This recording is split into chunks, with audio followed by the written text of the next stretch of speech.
Gindismiss ang Court of Appeals ang administrative case ni Anay Iloilo City Mayor Jed Patrick Mabilog sa tuong 2017 para sa unexplained wealth sini. Sa 24 kapahina nga desisyon sang 19th Division sang Court of Appeals nga napitsaan sa tuong Hunyo 11, 2021, ginapahayag nga wala sang may nabayular nga layi si Mabilog angot sa pagfile sini sang iyang Statement of Assets and Liabilities Net Worth.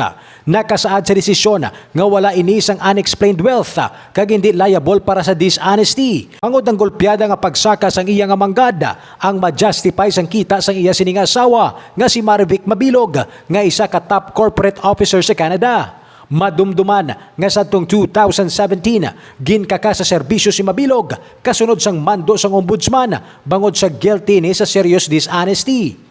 Matapos sini, nagpasalamat si Mabilog pamagi sa iya nga Facebook post sa mga nagapati sa iya nga wala ini sang ginbayular sa layi. Sa karon, yara sa luwas ang pungsod si Mabilog upod ang iya sini nga pamilya.